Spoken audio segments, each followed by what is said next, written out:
Hey everybody, welcome to another episode of Beyond Magog, my Beyond Magog. out of character streams where I get to talk to my fans and every now and again get a really cool guest. And tonight my cool guest is the one, the only Stop it. Bunty King, Stop it. owner of at least 5 7-Elevens. I wish I owned 5 7-Elevens. The best thing ever, man. It would be so good. Right? Are you kidding me? Do you think that like I would be anywhere like I would just be like I'd be a completely different person if I owned like 5 7-Elevens. Think about it, right? One, you'd be a millionaire because that's convenience stores make a lot of money, and two, you get all the free slushies.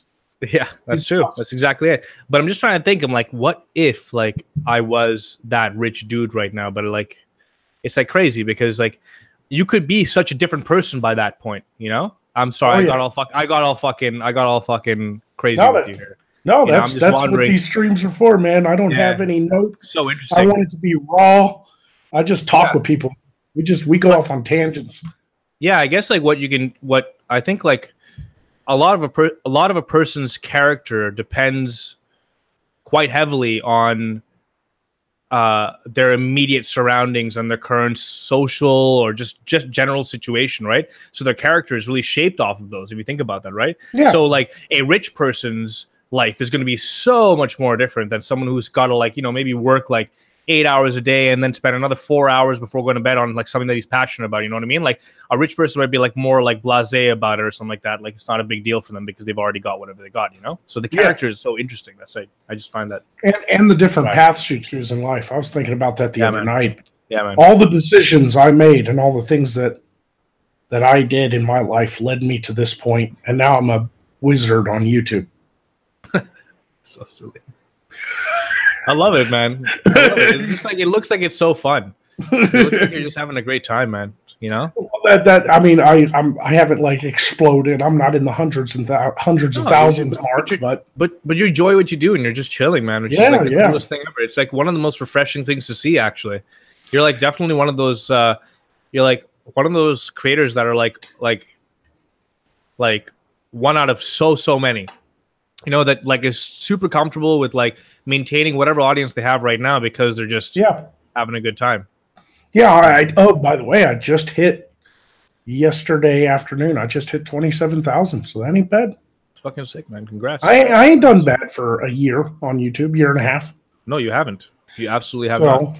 But you know, I'd rather have like a strong, dedicated core audience than like a million people that just watch occasionally anyway. Exactly. You know? or like a million people who aren't like fully invested. You know what I mean? Yeah. I don't want a million, like when I get to 1 million subs, whenever the fuck that's gonna be, all right? I don't want to have 1 million subs of just like people are like, oh, I want like people that like legit have been around for a while and like I've been around not just me for a while, but like been around other people for a while to be like, yo, this is a guy that I want to sub to because I want to hear what he has to say. You know? Yeah. That's what I want. Now, a little history for the people watching, because there are a couple people in the chat I saw earlier were like, "Who's Bunty?" You know, and so tell us, you know, before we get off too far into down the rabbit hole, why don't you just tell the audience a little about yourself, like what you do online and stuff like that? Okay, wow, man, it's always so weird to kind of have to do this again because I just feel like I'm just like whatever. But I started on YouTube in November. Well, my first video I ever put up was in February 2015. And it was like, this is when I started. I thought I'd make some gameplay videos, some Let's Plays, but I do it under an Indian accent where I just spoke like this dopey Indian dude. And the first video was Dying Light. And I remember like uploading a second one after that, but I just kind of lost interest. I just didn't feel like it was right or something like that. And then my friend, Sterling, like he's a streamer on YouTube. He started with YouTube gaming, and then he was like, yo, Anand, you have to come and you have to get into this. You have to get into this because this is like a new market. And like, I know you like entertaining people. I know you want to like do stuff with video games. So why don't you try being a streamer on YouTube gaming? So that's exactly what I tried in November. And it kicked off really quick. Like I was super like everyone just like was down to hang around me. They're all down to like chill. And that was it. You know, I was just part of the group of friends, I guess, whatever that had formed in that community. And so a lot of your success is your beard. I would say so, yeah. Yeah, I mean, look at we're like the we're the best on YouTube for a fucking reason. Because we're men. I feel like there's your beard is really, really good.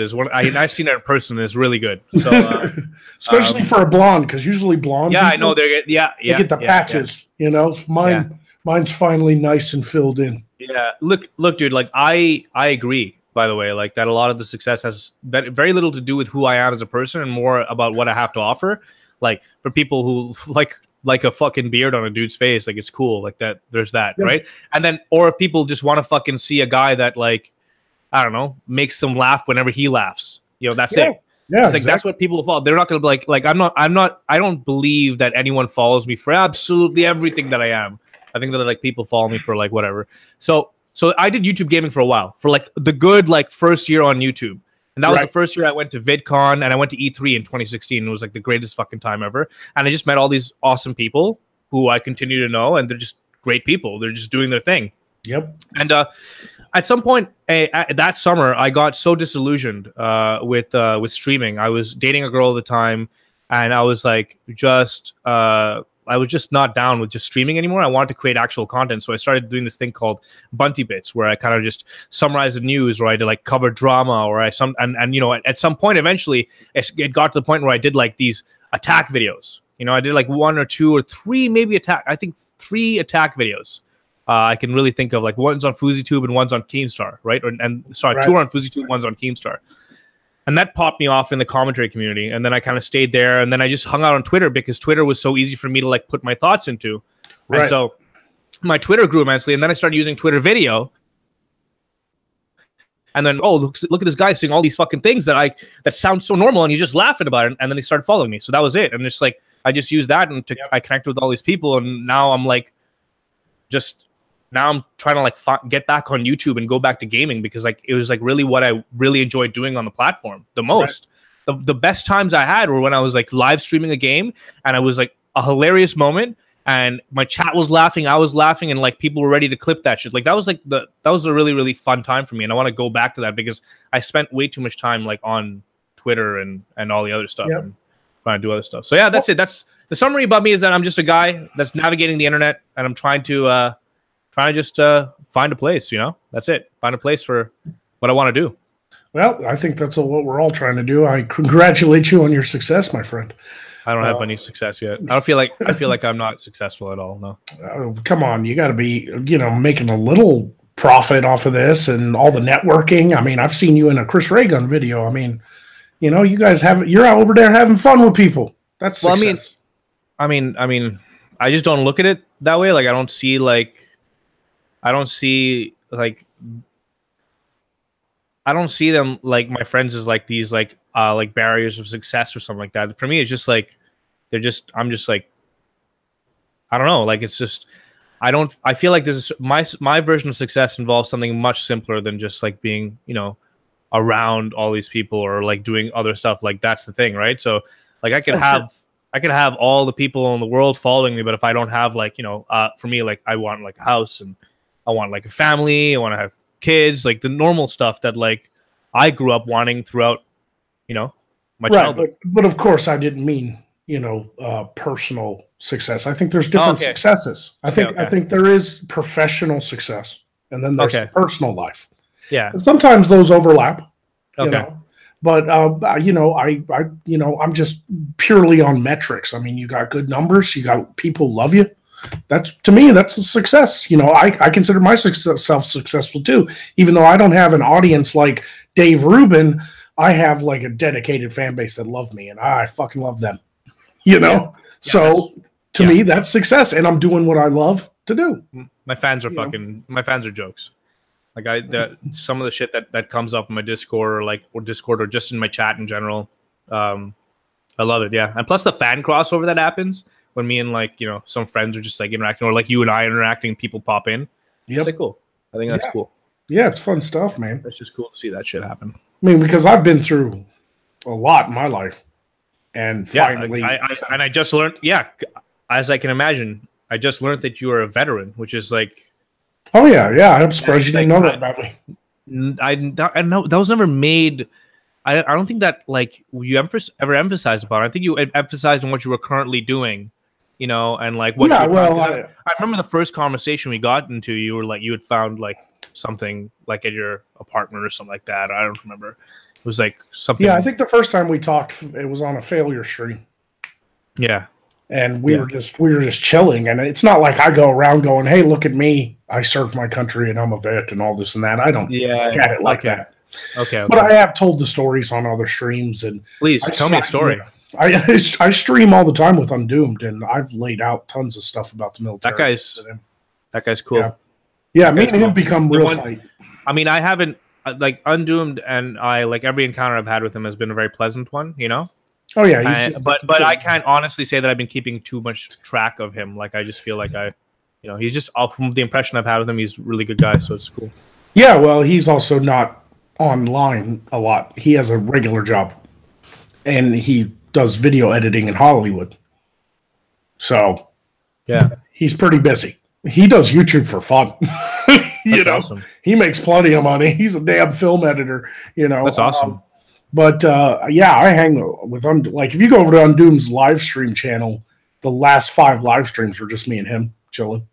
That's like, cool, man. For 8 hours straight. Like he's just a really cool guy to just talk to, and he has insomnia like me, so we stay up for like 8 hours. Do you feel like? Do you feel like that's awesome? Do you feel like insomnia is something that like creative people suffer like way more than anybody else, right? Undoom's insomnia is, I think, medical. Mine is induced by psychosis. Psychosis meaning it's my brain. I can't shut my thoughts off. I'll lay down at night. I'll be perfectly tired. And then I'll start closing my eyes, and then this new idea will pop in my head, and I'm wide awake again. Okay. Whereas Undoomed has got a weird brain, and he just doesn't sleep. So, have you tried meditation? Is that something that you've tried to do? Well, you know, I've learned to live with the benefits of it. Okay, which is keeping yourself busy all the time. Oh yeah, new ideas, new things to write, new things to draw, artwork and overlays and new scripts and new plans and everything like that. I mean, I'm taking my whole online personality to a whole different direction than most other YouTubers are trying to do, and it helps me to actually be creative constantly. But it is nice to sometimes shut down. So sometimes I just got to wait for the sleep to kick in. Yeah, man. You know? And how often does it? I mean, you see, you haven't slept for like two nights now. Yeah. I got a good day. No, it was straight up like you haven't slept. Like you haven't even slept once. No. You're operating on 2 days right now of no sleep. Yeah, I did 2 days of editing for my last video because it was like a 45-minute long video, and I was up for 2 days. So basically, Sunday and Monday. Yeah, all day Sunday and Monday. And then I crashed, and then I was up yesterday and today. So, and I'm fine. I'm fine. It's just what my body does. You're totally fine. Like you're not gonna fucking die on this stream, are you? No. I'll sit here and talk to you, and I won't even, blink an eye. That's wild, man. Yeah. It almost sounds. You're okay. You're like healthy. You're fine. You're like. Get out of here, you rat. Yeah, you're healthy. You're fine. Everything's like. Yeah, I could stand to lose a couple pounds, but for the most part. Oh man, same here. Trust me, I could definitely stand to lose a couple of pounds and then put on a couple of pounds. You know what I mean? You know what I'm trying to say? Muscle. Like, yeah, like that's ultimately what. Yeah, exactly. Well, I was injured in Iraq, so I have a spinal injury. Tell me about this, please. And I just want to find your. I just want to retweet this. Sorry, I'm so sorry. No, you're good. You're good, man. I want to retweet. It's just a chill stream, man. We got 50 people watching, and it's on my secondary channel, and it's just I wanted to hang out with you. That's all.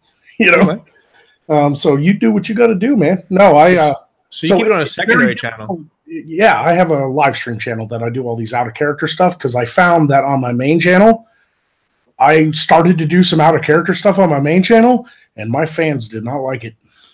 Not all my fans. A lot of my hardcore fans that just love everything I do, they were like, hell yeah. But some of my more like just casual watchers, they were like, oh, you just totally broke immersion. I'm unsubbing. I'm like, I'm not a real wizard, right? Interesting. So I decided to create a live stream channel just for stuff that I don't do as Magog, you know. So cool. Yeah, you know, so that's it's really kind of my cathartic channel. I just sometimes I'll start a stream and just talk to my fans, just one on one with them, no guest, just get my thoughts out. You know, it's more of a vlog and a live stream, a podcast vlog thing. You know, I don't know. That's cool, man. No, that's cool. Yeah, it's wonderful. Yeah, sometimes it's nice to have just a BS throwaway channel. You should try it. Nah, I just feel like I just gotta dedicate everything to that YouTube Bunty King thing. Right, yeah.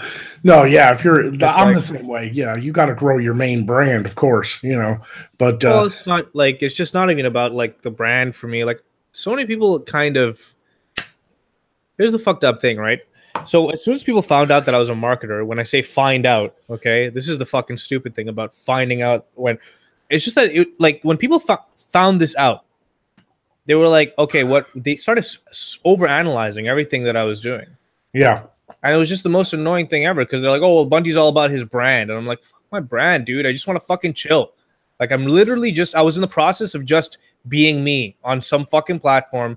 Stop telling me that I'm doing that. Like, that's the, for me, like, so that's the thing, right? So it was just like, yeah, but you got to understand something, man. You have such charisma. And you know, and people are really drawn to you. No, I noticed that at VidCon. People are just drawn to you, you know? Like you're a nice guy, you're a cool guy, you have charisma, you know, and that is going to inadvertently, whether you like it or not, create a brand in this kind of digital medium. Yeah. So you're just gonna have to kind of fucking accept it. You know? And that happens to a lot of people. A lot of people start out, they don't think what they're doing is like a brand, like it's going to become their life, and it does. You know, you just can't help it. Sometimes people are just, you know, it just happens. And then some people actually work for it. Like I created my character from the get-go. I sold my couches, built a set in my living room. You know, I had a costume and everything. Like I had it all planned out before I ever did my very first video. So I started out kind of like how a professional, somebody who's trying to brand, would do it. But you, man, you just naturally created a brand from having just being you. It's fucking weird, man. Yeah, it's weird when you put it like that.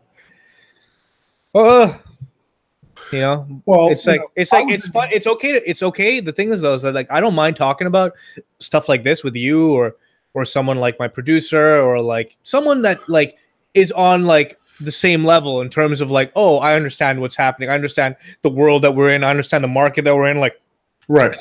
It's so hard to have these conversations with people because they freak out, man. It's too much for them to handle, for them to think that like sometimes what someone says is entirely for marketing purposes is the strangest thing, man. Yeah, of course. And there's a lot of mistrust on the internet. Of course. But there should be a lot of mistrust because obviously a lot of people abuse trust regularly.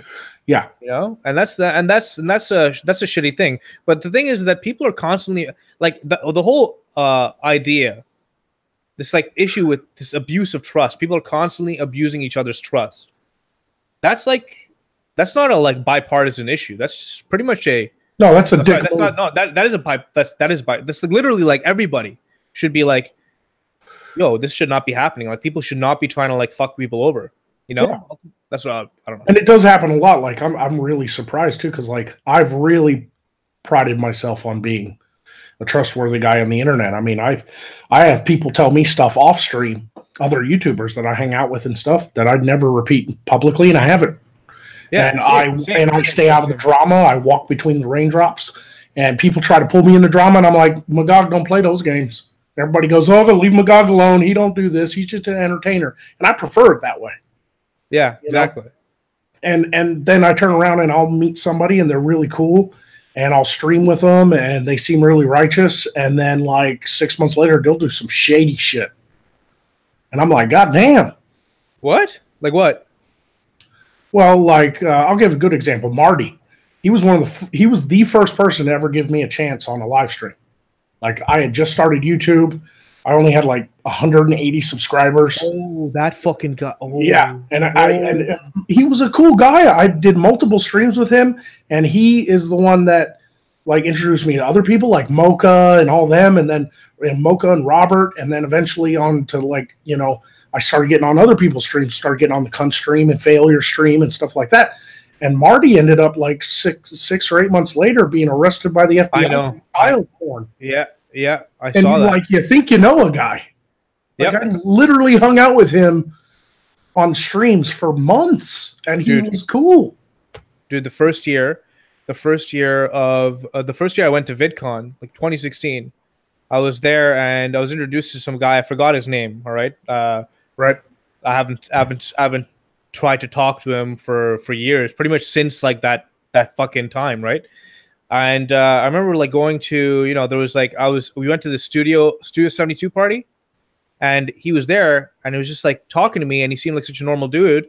And he was like, yo, I just want to say, Bunty, like, you know, I really appreciate how kind you are. And I was like, oh, thank you so much. And, you know, like, it's really, it's just a nice compliment. It's not this like way better than just being told that, you know, you're cool or something like that. It's just like, thanks for being chill, you know? And so I was like, thank you. And then, you know, that was it. Last time I ever saw him. And I find out like a month or so later that the guy got arrested for fucking trying to meet up with an underage fan or something. Right. Dude, like, it's just like, yeah, it's really weird. It's you can't ever know anyone, but the way I look at it is that like you can't go around mistrusting, because you have to understand, like, even though those situations happen like on this level, they're like not really, they're very far and few between. Like, most people are chill. Yeah, most people are chill. Most people are chilling. They're not going to freak out. They're not going to do anything crazy, you know? And it's even if somebody fucks up, you know, like, I think the internet needs to learn some forgiveness, in my opinion. You know, like, somebody fucks up and then they take their licks and then they try to come back and, you know, continue on their career. As long as it wasn't like one of the golden rules of the internet. Why can't people fucking let it go, man? You know? Like the shit with Jeff Holiday. You know, like, I still get messages because I did one little video with him while I was at VidCon. I did this video where he was Hemlock Moonwolf, this hippie character he plays, talking to Magog, and I was in costume and everything, and I electrocuted him. And I threw it up on my channel because I thought it was funny. It was a 1 minute, 30-second long video. I got the most negative comments and downvotes on that video than any video I've ever put up. Really, yeah? All just because people were like in the comments like, I can't believe you talked to Jeff, you know, Doc's Holiday. You know, because he was part of the whole Kraut and T server thing. Yeah. And even though he didn't dox anybody, but he was part of the server and lied about it, he got caught in a lie. And, you know, he thought he was protecting a friend. But, you know, he took his licks. His sub counts went down. He apologized. He came out and did an apology video. I left, you know, and I accepted the apology and moved on with my life. And then we met up at VidCon. I drank beers with the man. He's cool. Yeah. I don't understand why people can't let some shit go. But I also understand. I didn't know there was that much of a thing. I know that Jeff is pretty involved on the internet, like super involved. Like whenever I notice like that form of heatedness around a topic, I'm like, okay, whoa. Sorry, guys, I may have wandered into the wrong room. That's pretty much what's happening. I'm literally a guy that's like if you can consider all these like ideological camps and all these like YouTuber like circles or whatever they are, you know, if you consider them like actual rooms at this like massive place, I'm like just wandering through rooms, man. Right. I'm wandering through rooms and like I'm just like going around like talking to people, seeing what's going on, and then sometimes I get into a room and it's like this bunch of fucking crazy shit going on. I'm like, whoa, I'm sorry, I don't mean to be here. You know, that's all I'm trying to say too is like, if you don't like Jeff Holiday, that's fine. I can't make you like him. Yeah, of course. But don't downvote my videos just because I did a skit with the guy. Yeah, it's like it was a comedy skit. Leave it. You know what the fuck? You know? Yeah, if you leave it, if you like, fuck, I just totally lost my train of thought there. That's okay. We were getting pretty deep anyway. You know, I'm just trying to think here. It was something I wanted to say in response to what you said. Yeah,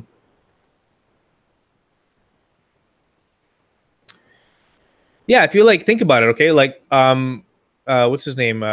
Jimmy Fallon interviewed Donald Trump. Right. You know, like, and people like, do people hate him for interviewing Donald Trump? There was a backlash, and that surprised me because he literally did his job. Yeah, that's all he did. He's a talk show host. Yeah, one would assume he would have someone to talk to, and sometimes that someone would be a controversial figure. Yeah, you know. So it makes very little sense. And it's just like, yeah, of course. Like, just what the hell, man? Like, who cares, dude? You have an issue with someone, just hold your peace. Like, it doesn't reflect on the person that's like that whole guilt by association thing, man. Yeah, man. If I operated by guilt by association, there'd be so many people that like I would just burn bridges with right now if that was how I was operating. Because it's just like there's so many people that are like connected with people that I just don't like. Some people I may not like, but like you're not gonna hear me fucking freak out about it because I don't care about who someone else likes. They may be totally. My question is, Bunty, maybe you can answer this for me. Where do people find the energy? Like, I don't have the energy nor the inclination to hold that kind of hate against people all the time. Oh, yeah. Yeah, same. Absolutely not. It's crazy. Where the fuck does that go? You know, like, even the guy who doxed me, even Zeph, who doxed me, I've never talked to him again. Honestly, I went my own way and he went his. I said my piece on a live stream and you know, came out and was like, that was a dick fucking move. And all that stuff. And after that, though, I stopped talking about it. I let it go. Now, whatever he's off doing, I don't care. You know, I don't even hate the guy all that much now. Now that some time has passed, I'm all like, whatever. He was a dick. Life is, the world is full of dicks. You're going to meet a few of them. You know? So I just let it go, moved on with my life. I can't be holding myself back by having all that kind of hatred in my heart and shit. And that's a really weird thing to say, given that my style of comedy right now, doing the response videos, is insult comedy. A lot of people are like, man, you must be like an angry guy. I'm not. I don't actually hold any kind of real anger in my heart for anybody. Mm-hmm. I do what I think is funny. And yeah, I have a pretty fucked up dark sense of humor. So it comes across as really insulting. I am an insult comedian, but so is George Carlin. Yeah, you know. So so are tons of other comedians. So was Bill Burr. Bill Burr's an insult comedian. Bill Burr's so good. He's an insult comedian. What is wrong with being an insult comedian? I thought that was okay. I mean, I always considered it like a roast. Like I'd do a video on somebody, like some feminist video or something that I disagree with, obviously ideologically, but then I'd make it funny. I'm literally dressed in a wizard outfit, so I didn't think anybody would take me seriously. And then I get these messages. People are like, oh, you're just another, fucking cuck on the internet who hates feminism, you fucking Nazi and all this and that. And I'm sitting there going, I'm just roasting people. Like, I thought that used to be funny, right? You were Comedy Central roasts. They used to do it on purpose. Like, this one girl I made fun of, she came in and called me a demon brony because of the way I dressed and everything. I laughed my ass off at that. That's hilarious. People are like, aren't you insulted? No. That's terrible. Demon brony. I had this really... That was a good one. I had this really good exchange with one of my fans, who I would say is like now like getting... She's just a really cool person in the community, just awesome person. I tweeted about how I use my sex appeal to get views. Remember that? I don't know if you saw that tweet, but I'm trying to find the. I do. I remember. Okay, here it is. She responds with "ha," and I said, "You liked my tweet, so you agree," because she liked the tweet before. And then she says, "I like the tweet out of the habit." And then I said, "No, it's because you agree." She says, "No, because it's polite." And I'm like, "No, because you agree." She's like, "No, I'm going to unlike it." I'm like, "No, you will not." And so she unlikes it. And I call her an idiot. And then she likes it again. She's like, "I liked it again because I felt bad." I'm like, "I said I knew you agree." And then she called me a fucking potato. And it's like the funniest thing. Like, I love that kind of shit. Like, my viewers call me fat regularly. Yeah, I mean, if you can't make fun of yourself, too, like, that's the thing with Magog. That's kind of why I have this armor. Like, I don't get as many negative comments as other YouTubers simply because I am dressed like a necromancer in a fantasy world with fucking dragons flying around outside. That's true. You know, like people are like, it's kind of like Triumph, the insult comedy dog. You remember him on MTV, the fucking puppet, the little dog puppet, and they walk around on the street on this guy's hand and just insult people. Just talk shit. But nobody gave a shit because it's a puppet, right? So there's a buffer, right? And so, like, I really like that because I feel like it's more entertaining when it comes from a character, not just like some guy with his webcam on. You know, not that there's anything wrong with that. If you're good at insult comedy all by yourself, then more power to you. You know, but I hide that behind some kind of dark personality that I let come out. You know, and that's fine too. You know. But I like it when people jab back because it's self-deprecating humor. Magog will make fun of feminists and SJWs and Antifa and politics and you name it. I've done a video on it, right? But then in those videos, I'll also like blow myself up or a dragon will burn me alive, you know? And it's like, it's self-deprecating. People are like, he's making fun of these people, but he's also hurting himself. And I think people really connect with that. Yeah, man. No thoughts on that, huh? Dude, I'm just like so chilled out right now. You know what happened? You got baked. Yeah, well, that is that. There's that. I am, and also, I got some like jazzy music playing on in the background, and so you were like talking. I'm like, yeah, this is chill. Yep, like that'll do it. Yep. I will take a quick break real quick and read some super chats. Second Fleet Actual says, your package arrives Wednesday from UPS. Yep. It's probably down in the apartment office. Miss Murder says, hi, Bunty and your sexy beard. Hey, Magog, here is money for the construction of Morscar. Yes, I am building Morscar. That $5 will help. And Barfa the Hook says, like, literally. Yeah, I do that a lot. I grew up in the 90s. Sorry. I do that. I think I do that a lot. I do that a ton. Oh, yeah.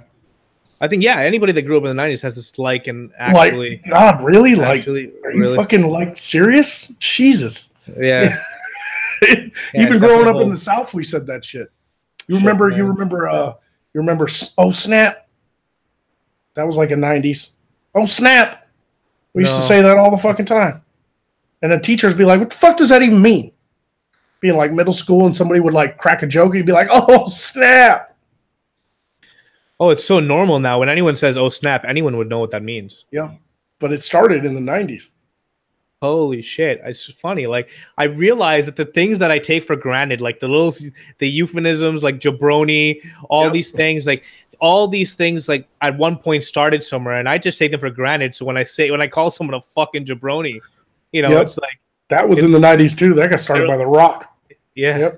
Yep. That was The Rock. So but now you can like use it and like no one's really going to question it. They'll be like, oh, because they've heard it at some point. Yeah, I did an insult. My latest video was actually roasting Beardy and Ghastly from Gulf City and Bearbarian. And they did a movie where they spliced themselves into a shitty like 70s movie called The Hands of Fate. And I did like a mystery science theater thing where I was just like a little shadow, me and Poe at the bottom of the screen watching the movie and responding to it. And I called Beardy a fucking Muppet. And people like laugh their fucking asses off because they hadn't heard that in so long. That was a 90s thing. You call somebody a fucking Muppet. Yeah, when I call someone a ragamuffin, I bring it back like way back. They're like, what the fuck? Yeah. Oh, you want to go back further? You could be like, I don't need. We here in the South, we still have some of the older sayings that have stayed around, like tomfoolery. People still say that around here. Yeah, I say tomfoolery every now and then. I don't want to hear none of your tomfoolery. You know. I like one of my favorites is "Sticks in My Craw." That's a Southern one. Boy, that really sticks in my craw. I have never heard that before. Never. Yeah. Well, the craw is the space in a cow's hoof. Yeah. And if they get like a twig or they step on something or a rock or something gets wedged into their hoof, it causes them pain. Yeah.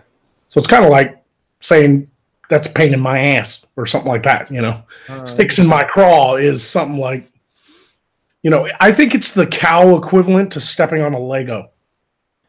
Yeah, for bare sure. feet. That makes a lot. Sticks in my craw, dude. That's really interesting. That is definitely something that would never have been used in like Montreal or Toronto. Right. No, you got to live. Like, you got to live in like the South or the Midwest. Yeah, exactly.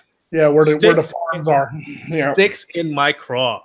Yep, sticks in my craw. That really sticks in my craw. It's the same as saying it really grinds my gears, or it really pisses me off. I had to learn new slang though because I lived in England for 5 years. When I was in the military, I was stationed at RAF Mildenhall, England, and so I had to learn all kinds of new slang because we have words for shit that is like means completely different in England. Like fanny. Oh, that's a big one.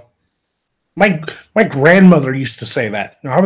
I'll spank you on your fanny if you don't stop doing that. I always thought it meant ass. In England, it means pussy. So if you say fanny, everybody goes, whoo. Oh, yeah. And then you got to learn. Yeah, you got to learn their words. Like bollocks is bad, but dog's bollocks is good. What? So you could sit there and be like, oh, that's bollocks, mate. That's bullshit, basically, right? Bull's nuts. That's what bollocks is. But if you say, oh, that's the dog's bollocks, that means it's cool. So you can be over there and be like, that guy over there is fucking bollocks. Whatever he said was bollocks, and that's bad. But then you get a new car and be like, you like my new car? It's the dog's bollocks. Very interesting.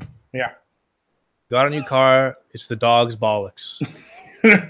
Yo, man, let me just try to put that into practice. Hey, yo, Magog, man, you want to come check out my deck? It's the dog's bollocks. So it said, the dog's bollocks. Huh?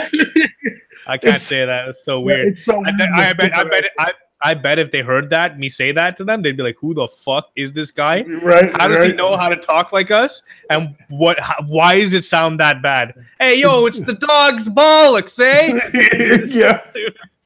It sounds bad with any other accent beside English, even with mine. Like I can't even. Yeah, dog's bollocks. You've got to do it like this, mate. You got to see the dog's bollocks is, mate. Right. Right. You go on down to the pub, get a pint of beer, please, mate.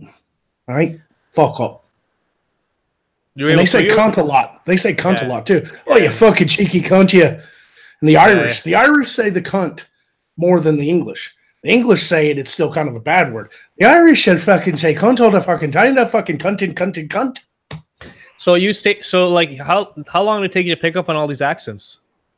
Was it just because you're like a white dude, so like it's like easier for to adopt it? Yeah, I got in touch with my blood ancestry because I'm all Scandinavian. You definitely are English, Scandinavian, Scottish, and Irish. When I saw you, I was like, that guy was a Viking at some point. I was like, for sure, Viking at some point, which is cool. Yep. I even got like the Viking ponytail and you're 6'3", right? 6'3". I just got a genetics test. Oh, yeah? I just got one. Yeah, I just got one. I'm gonna try to find out where I'm from. See what like my actual like ancestry is from, and like if it ends up being like northwestern India, it could be really interesting. Why would it be interesting for Northwest India? Well, Northwest, like generally what that region is the Indo-Aryan region, right? So like it's like I would be like an Indo-Aryan, which is just interesting, just interesting. Well, the word Aryan is often associated with like a lot of negative shit, but it's like of course, yeah. It's like something entirely. It's weird. It's like it's a weird topic for me to approach because I don't want to talk about it. Like I don't want to talk about. You know what I mean? I don't want to talk about that like ancient like element. Like looking back to my roots, the purest form of roots. Like like see what's going on there. I don't want to get there. I just want to kind of be like, oh, this is interesting. Yeah, that's the only reason I did it. But it is fascinating for me because I just want to like see where like if I can go to the area that my ancestry was originally from, that'd be really interesting to see like what it was like there. Yeah, I'm pretty sure India probably looks a lot like India. No, I did it. My family did it out of interest because our last name we thought was German, or at least had a base in German, and so we thought we were like German. Ancestry or whatever. No, we did the swab and sent it off to ancestry.com, and it came back, and it was all Scandinavia, England, Ireland, and Scotland. That's it. Wow.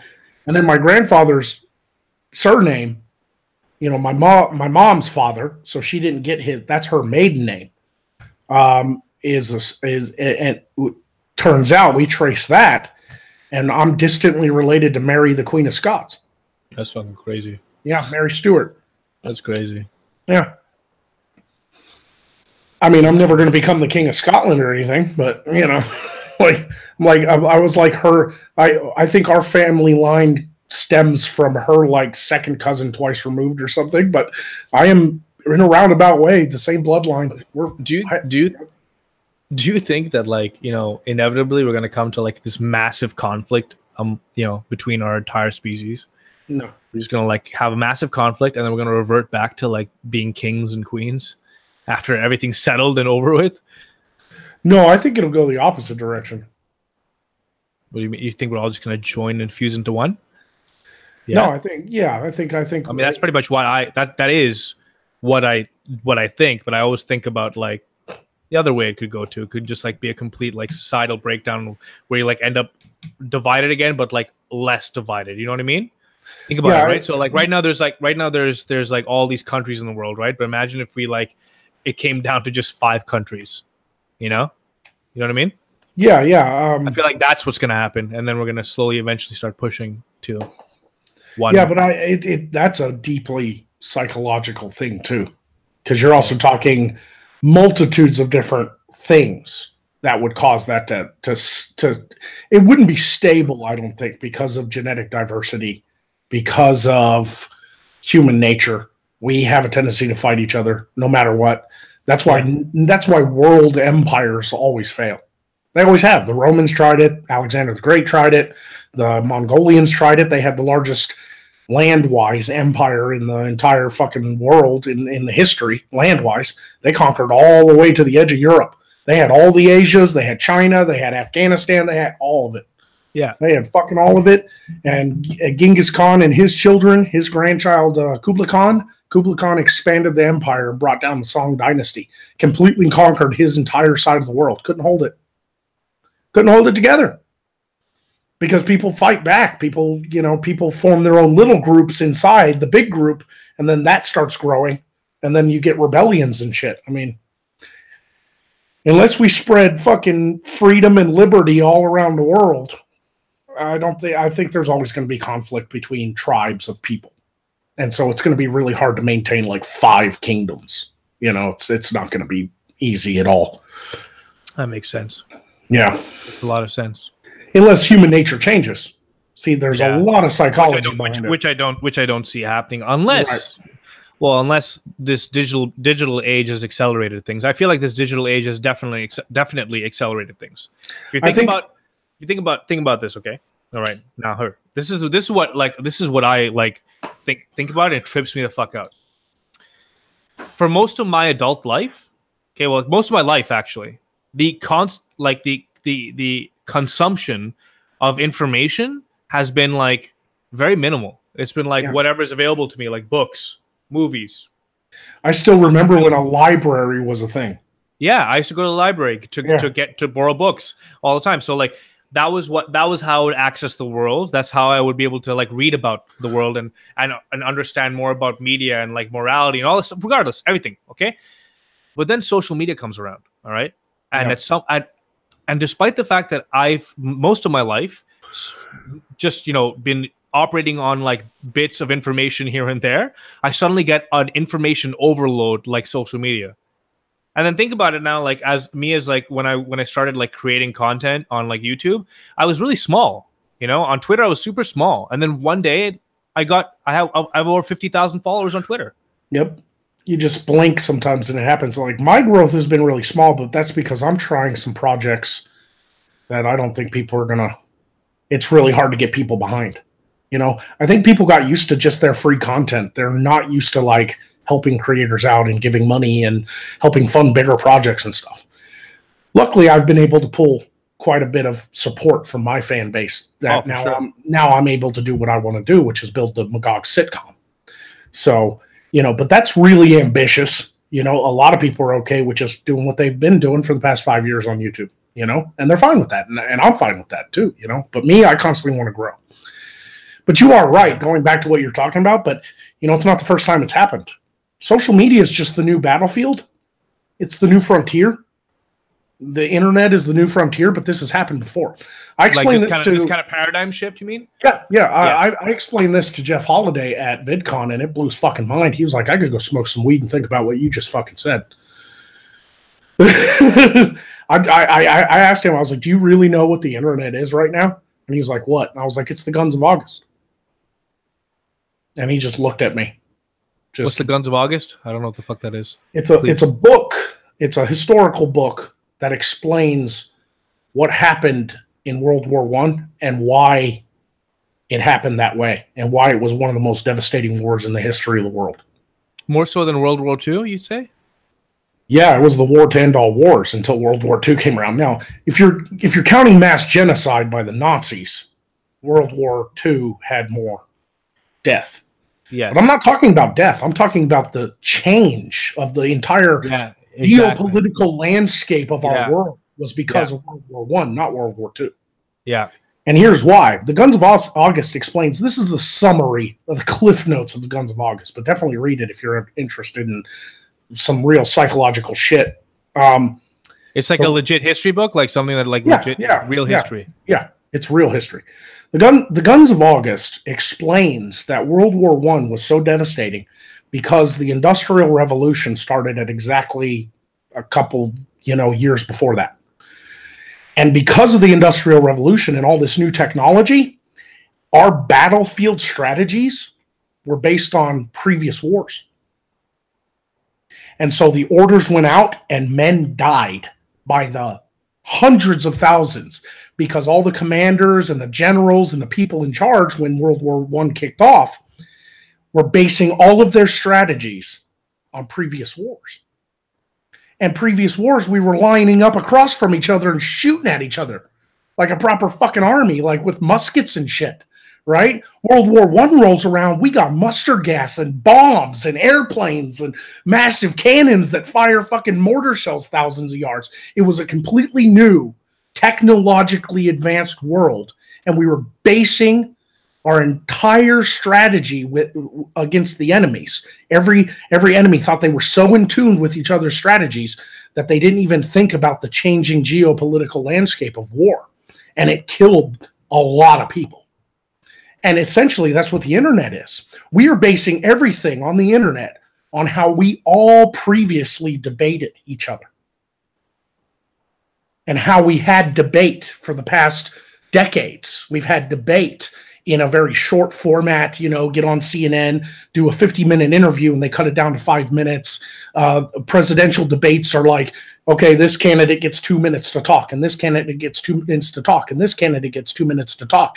And now all of that stuff that we've gotten used to, how to debate with each other, is completely blown the fuck up because of technology. It's gone. Debate now is like morphing into like memes and long form podcasts where people can actually get in context conversations that last 3 hours.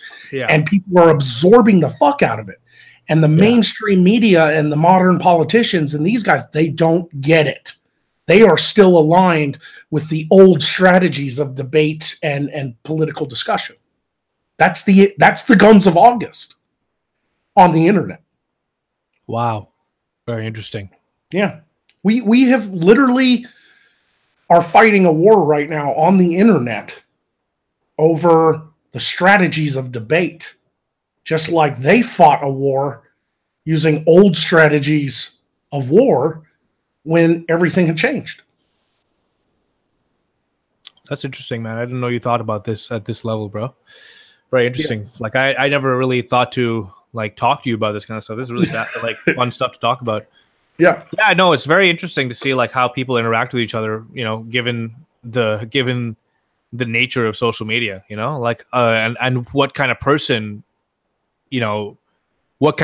ends up coming around based on whatever you're doing. I'm sorry, I went on a bit of a tangent there. My brain just kind of went off. No, yeah. You're good. No, what was I trying to fucking say? Damn it, man. I got Twitter open in front of me. That's what's going on right now. I got Twitter open in front of me. It's giving me problems. Oh man, I thought it blew your mind with Jeff Holiday, but no, you did. No, you did. Totally did. You totally did. You totally did. 100%. I was starting to feel good about myself. I was like, I left Bunty speechless. No, he's just got Twitter open. He's just got Twitter. No. You totally did. You totally did. It's fucking. I'm just teasing you, man. No. That was like really interesting thing to say because like there's certain people who just aren't used to this shit and they're coming in and they're trying to apply like the shit that they're used to. You know, the proper like, here's my facts. And then you give me yours, and then we discuss it. On the internet, it's like, here's my facts. Frog meme. Yeah. And then the person goes, what? They get all angry. You know, it's like how the machine gun changed warfare. Yeah. It's like, I could set this thing up and just mow thousands of guys down. You know, we used to, in war, we used to march our troops with muskets. And we'd line up from across each other and point them at each other, boom, and give each other a volley. Because that was based on the old archery, right? Like from medieval times.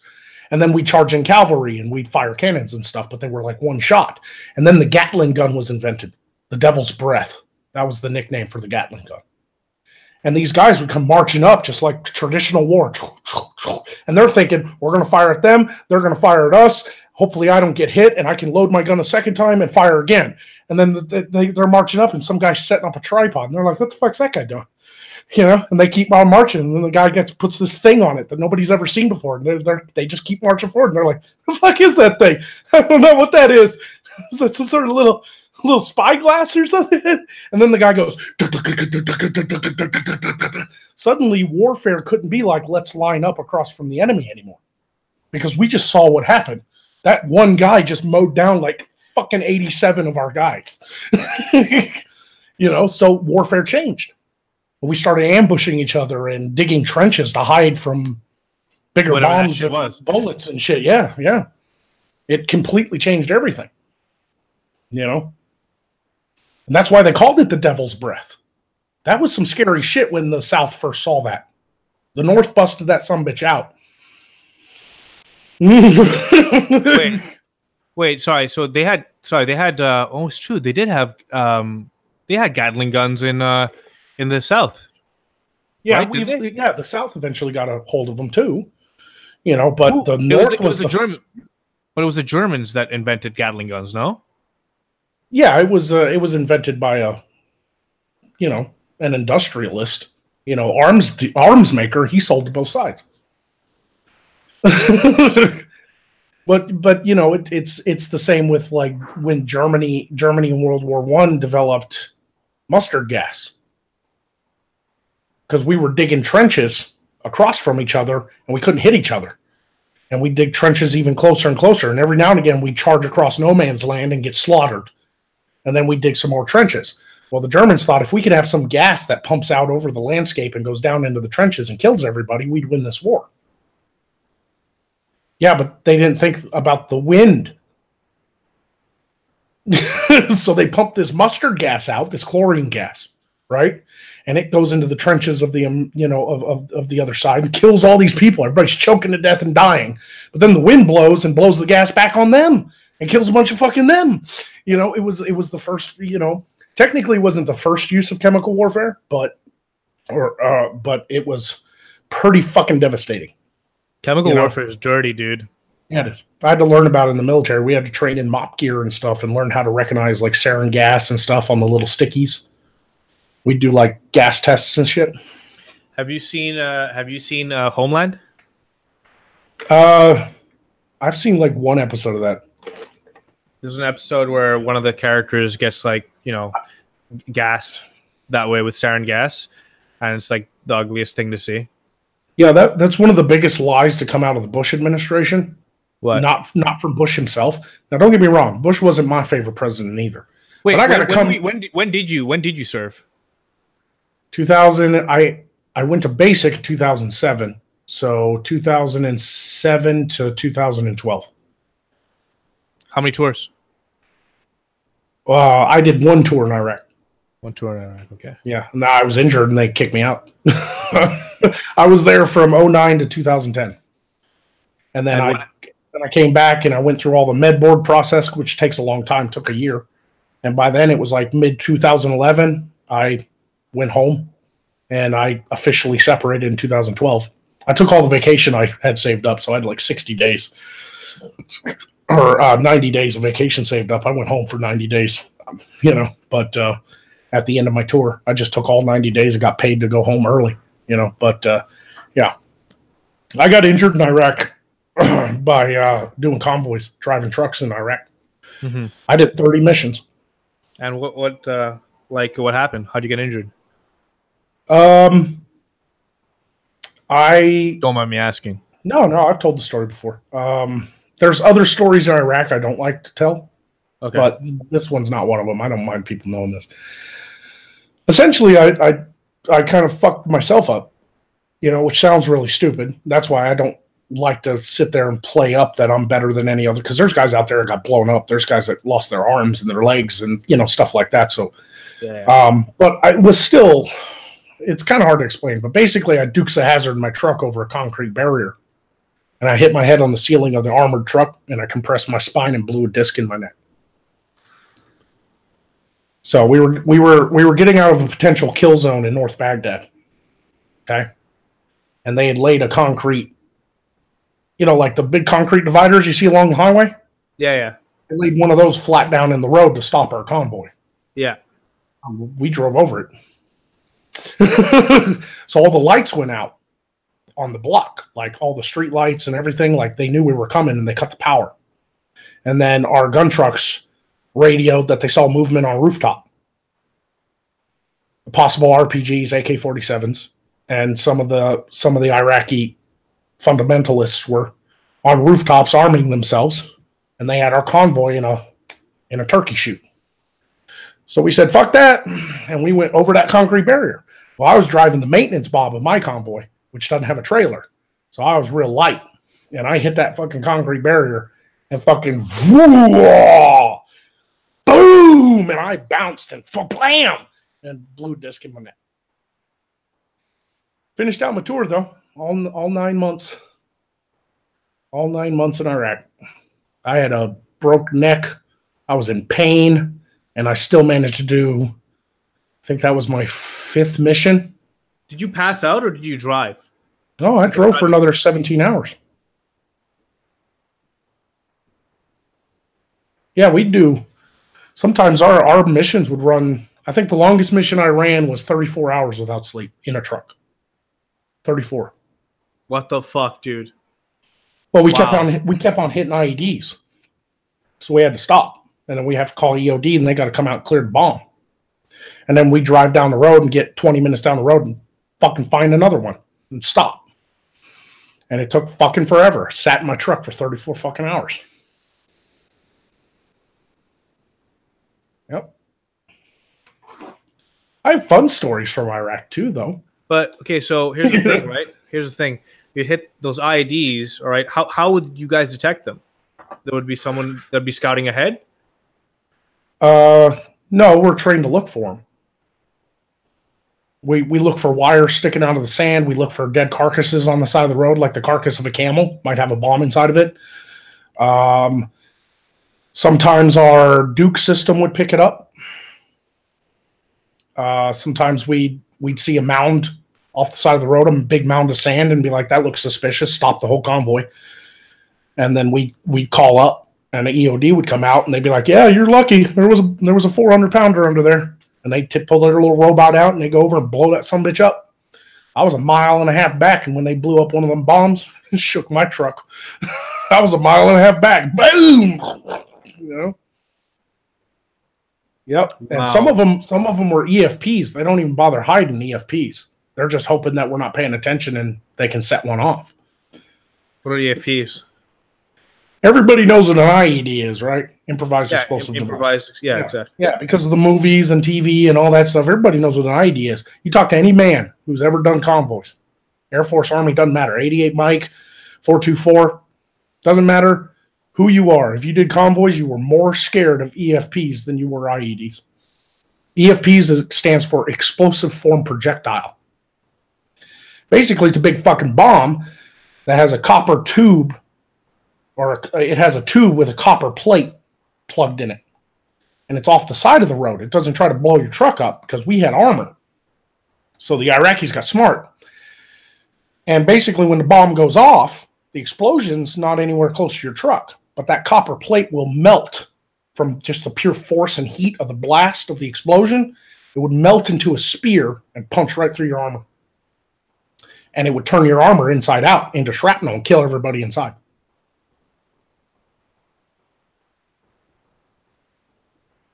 What the fuck? Really? Mm-hmm. It's just a copper plate that does that? Yeah. Sometimes it's bronze and steel, different metals, but they'll melt and fly like a fucking like a big ass long melted arrow and punch right through your fucking armor. It's like a cone. It's like a plate that's kind of got a cone. It's like a spherical plate with a cone tip. The bomb's behind it, and it's pressurized in a tube. So when the bomb goes off, that cone pushes outward like an arrowhead, blows through your fucking armor and turns your armor inside out. How big is this cone that normally is? How well, like compared to? Depends on who builds it. We've taken down ones. EODs come out and disarmed them, and taken down ones that the copper plate was about like that thick, and about that big around. And then I've seen little ones, little hand cannon ones that'll blow a 12-inch hole in your truck, which, because of the pure force, but it ain't even that big. It's like this. It's like not even 6-inch hole. I say 6-inch. And, but it would kill the gunner, it'd kill the driver. If they hit the driver's side door, it'd kill the driver and the passenger, the truck commander and the driver. Holy fuck, dude. Yeah, we had and of course they have it angled to maximize on where it hits. Yeah. And sometimes they'd fake us out with an EFP because they knew we were scared of them. So they put an EFP in plain sight, and our convoy would be coming up. And they'd try to hide it a little bit, but they knew we'd find it, but they'd want us to stop. So we'd be driving down the road, you'd see the EFP, we'd stop. I know, but the thing is, you're like, I imagine they set up IEDs before that. Yeah, and then we'd stop, and our convoy would be stopped on the road, and they'd have a daisy chain buried under the road, and blow 7 trucks up because we stopped at the one that we saw. And I hate daisy cutters; they fucking kill a lot of people. And those are just a bunch of Russian bombs linked together. Most of the explosives they used in Iraq were left over from, from the Russians.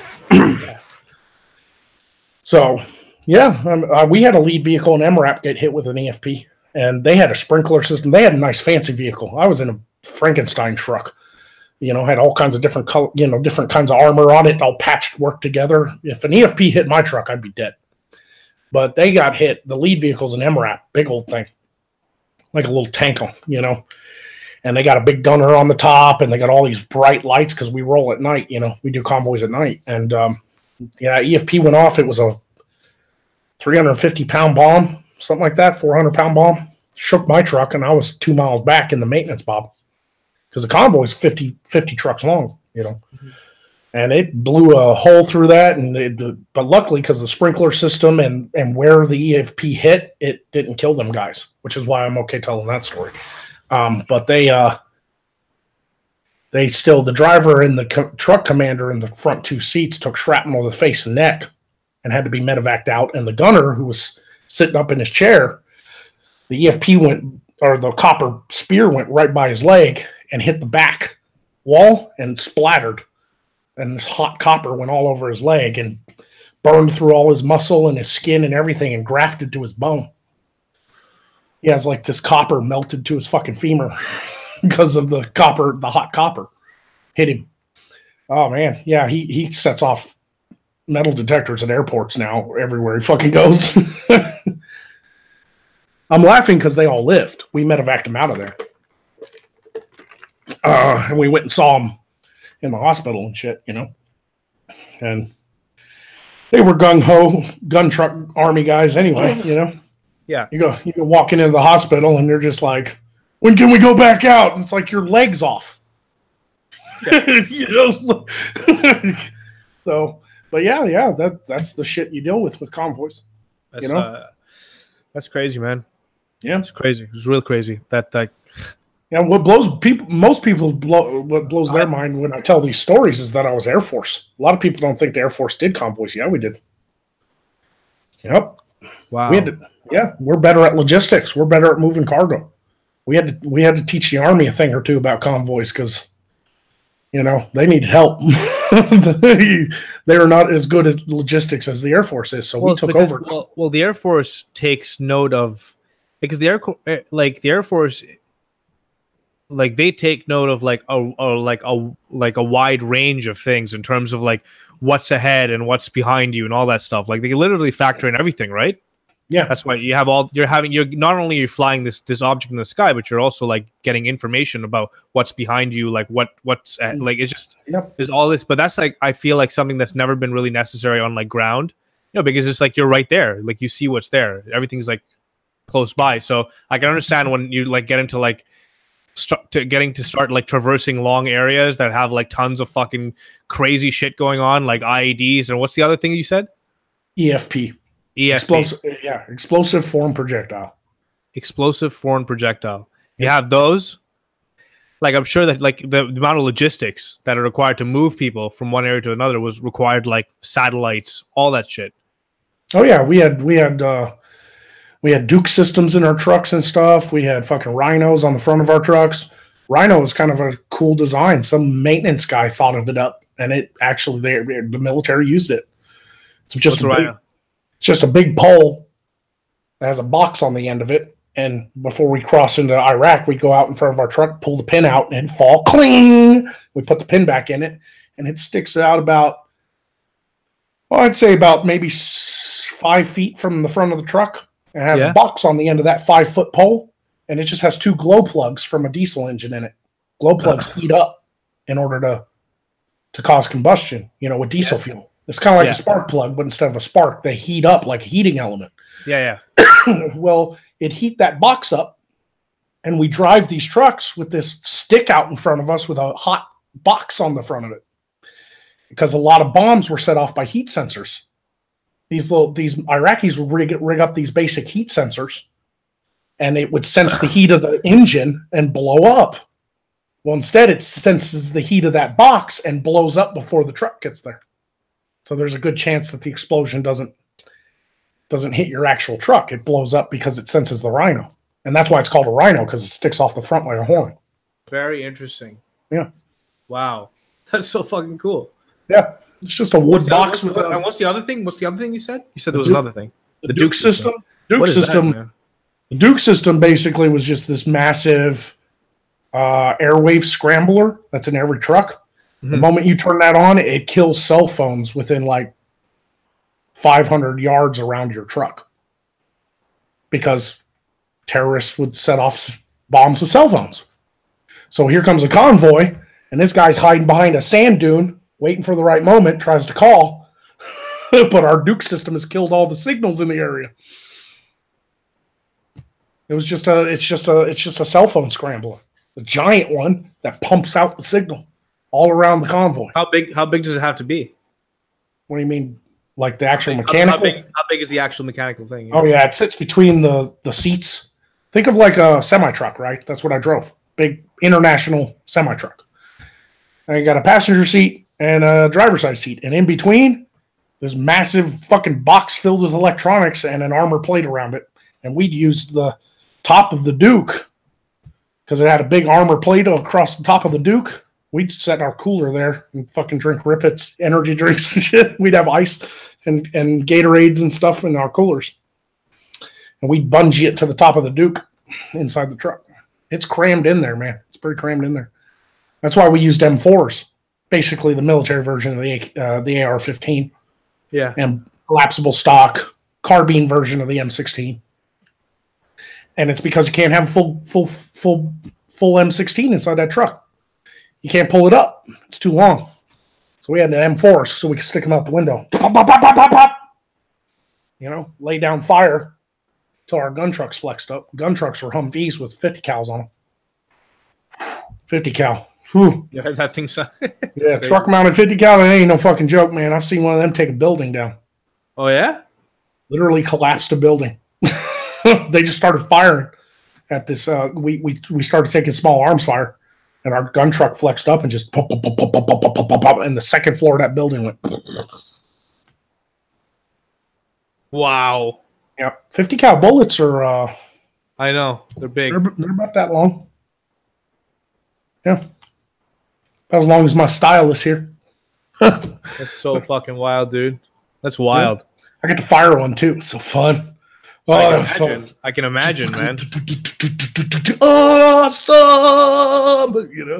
The amount of power coming out of that thing is fucked up, dude. Yeah, they get so hot. Like being on the receiving end of that thing, that must be garbage. Yeah, I had a staff sergeant who, his call sign was Doc, but he wasn't our medic. We didn't have medics. Every one of us had combat life saving training. So I know CPR. I know how to put a IV in your arm. I know how to patch a bullet wound. You know, all that stuff. I learned it in convoy training. But Doc wasn't called Doc because he was our doc. It was because he was surgical with a 50 cal.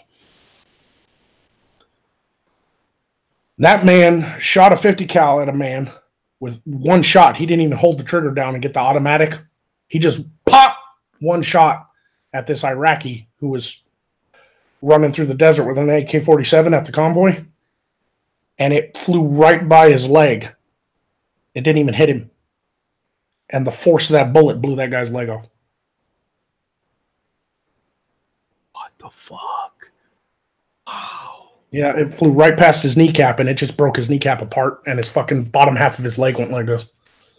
Like rubber. And it didn't even hit him. It was just the force of the bullet went right by his leg. Imagine if it hit him. Yeah. If it hit him, it would have blown his whole fucking leg off completely. Like, it probably would have shredded him.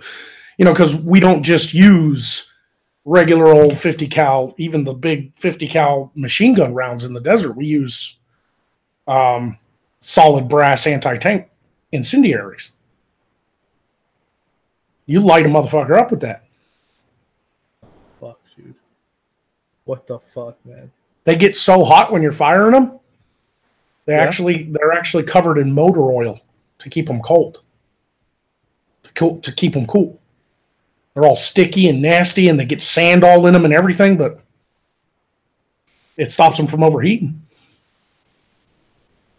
They literally drench them guns in fucking motor oil. But can't that cause a fire with the heat? I'm so confused. No, motor oil has a low flash point. Yeah. No, it takes like a direct flame to light motor oil on fire. Like a direct flame. No, bullets just get hot. There's no muzzle flashes up there. You wouldn't want to put motor oil on your muzzle, but you put it on the mechanics of the gun. Okay. Yeah, no, it gets hot, but it doesn't. No, it doesn't catch it on fire. No. It's like, is there a button on the? There's a button on the one of the handles, right? Yes, it's a button or is it a trigger? It's a trigger, but it's on one of the handles, so it's just. Okay, so it's an actual trigger. How hard is it to press? Very easy to press, I imagine. Oh yeah, it's hair trigger. Hair trigger. Yeah, you can sit there and just pop it, and it racks the truck too. Holy shit, dude! Yeah. Holy shit! Yeah, and things are 4 foot long. Yeah. What the fuck, dude? Yeah. Ha! And I'm fucking badass with a M16, M4. That's cool, man. Yeah, I shot. We get special. We get my favorite guns. Yeah, we get special ribbons for when we qualify. Yeah. And I got 2 marksman ribbons and a sharpshooter ribbon. All 3 times I qualified. I got 2 marksman ribbons for. Is there a ranking to the ribbons, or is there like no? It's just something to add to your weapon rack, or your ribbon rack. Sharpshooter and marksman. There's not much different between the two, if I remember right. It has been a while. I've been out of the Air Force now for like 6 years, but if I remember right, sharpshooter is got to be with a rifle. Marksman you can earn with a rifle or a pistol. And you have to hit a certain number. So the first time I shot an M16, which was in basic training, I got 48 out of 50 in the black. Wow. With the gas mask on. Holy shit. Pop, pop, pop, pop, pop. And then the second time I trained was on the M4 before going to the convoys. I got a marksman ribbon on the M4 because it's not much different than M16. And I pop, pop, pop. I got 47 out of the black, 47 out of 50 in the black. And then after that, I earned I earned sharpshooter with Define M16. the black again. Define the black again. What does the black mean again to me? Like, what is it? Basically, if you're shooting at a paper target, it has little silhouettes of black silhouettes of people. Okay. So you shot the black. Okay, I got you. Yeah. And there's a couple of them that are really small, which are like, they mimic 100 yards. And then there's a slightly bigger one that mimics 50 yards. And then there's the even bigger, the big center one. And that one's like 25 yards. And so basically and you have to put 5 rounds in each to equal 50. So you have to put 5 rounds in each of those little people. So you're shooting at the really tiny one, the big one. And I put 5 rounds in the black on almost all of them. I missed 2 shots with the M16. How long was this test? Well, it's when you're training. So it's during Warrior Week. You go to the shooting range. Yeah, but like how much time do you have to make all the shots? 3 minutes. 3 minutes to make the shots. Yeah. Which is it's way a lot of time. Once you load your magazine in, they made us change out magazines though, so we get practice. So one magazine only had 5 rounds in it. Another one had 5 rounds in it. Another one had 10 rounds in it. And then the other or 2 had 10 rounds in it, and that's 40. And then they had one more that had like 5. So we had like 3 5 or 4 5s and whatever. But we'd sit there and pop, pop, pop, pop, pop. Pop, pop, pop, pop, pop, pop, pop. Pop, pop, pop, pop, pop. And then as soon as we were done with the gas mask on, with the gas mask still on, we had to stand up and take the gun apart and put it back together. Wow. Fastest I've ever taken an M16 apart and put it back together was, God, it's on my sheet.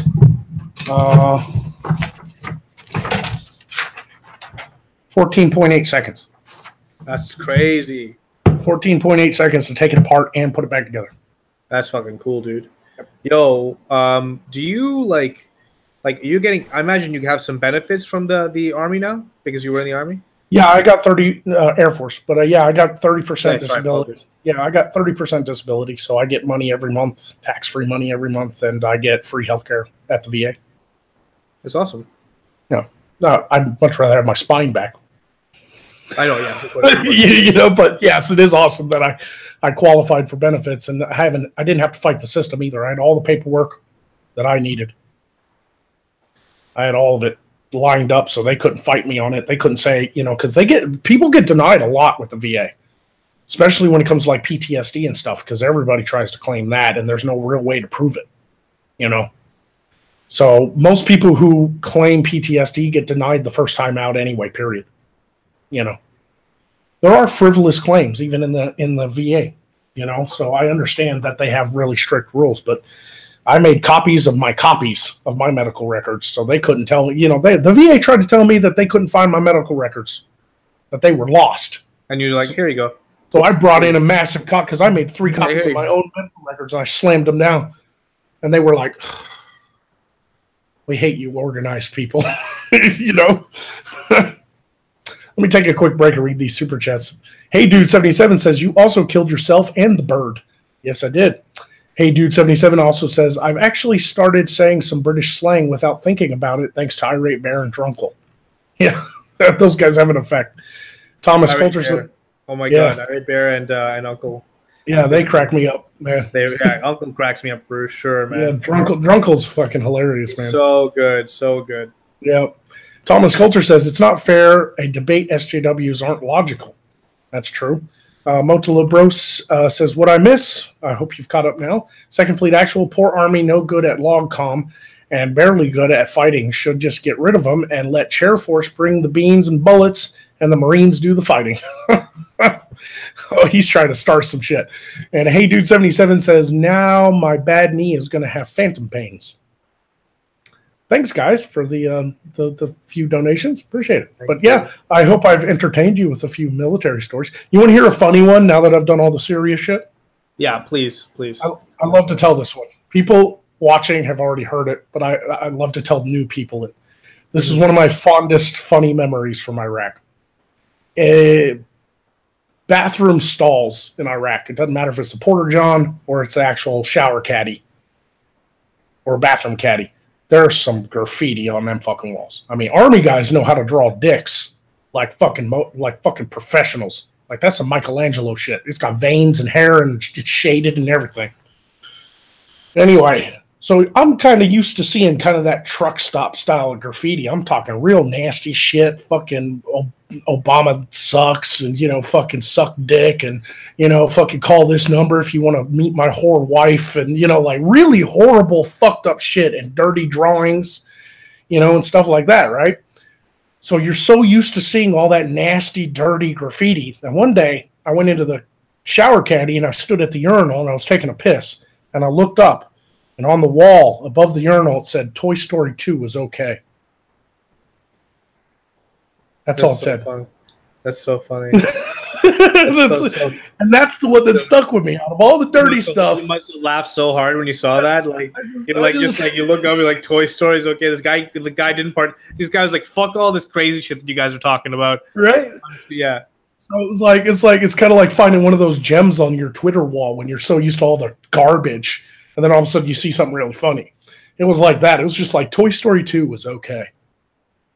And I was sitting there pissing, going, yeah, it was okay. Wasn't as good as the first.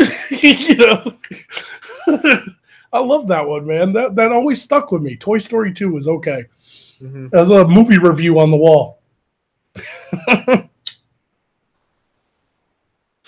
All right, so we got half an hour because I don't like to go past 2 hours. I hope you don't mind. Yeah. So I don't know if you're really used to long streams or not. I don't know. Like, I know you stream now and again, right? Yeah. And I end up talking to my community for like 2 hours, but that's too long for me. Honestly, most of the time I just go for an hour. Right. Yeah, I usually do 2 hours because a lot of times I get into like story mode and you can't cover what I talk about in an hour. Like your military. I get you. Yeah, the military stories, we've passed an hour. I get you. But that's why, like, whenever I have conversations with people, like, that I can connect with, like, it ends up going for a while, Yeah, I'd sometimes talk to Undoomed for 6-7 hours. One time we talked for so long, Google Hangouts kicked us out. Oh, wow. Because it has an 8-hour time limit.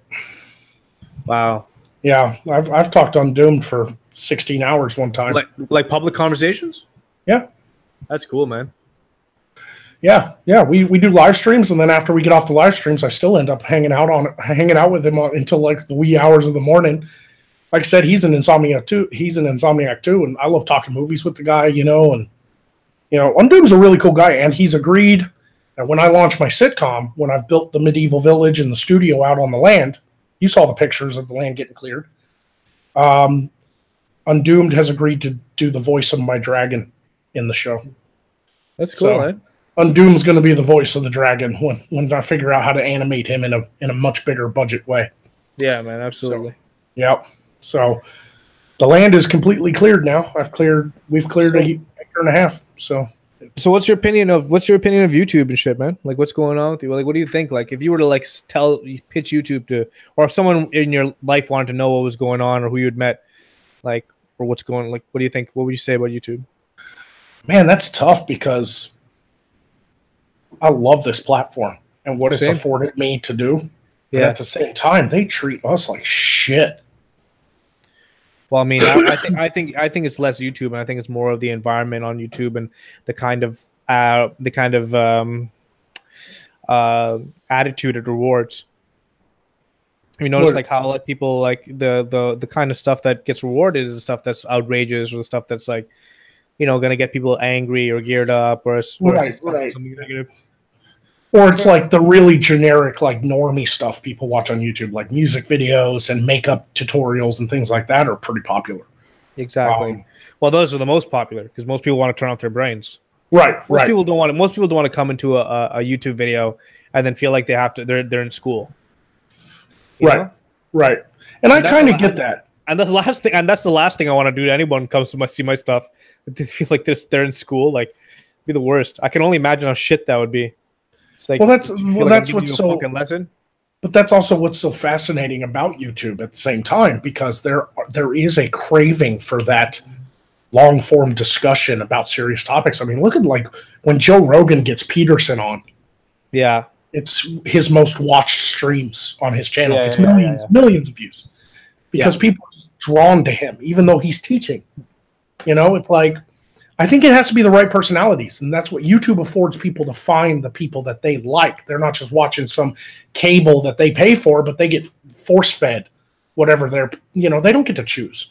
You know, they got to watch whatever whatever cable package they bought.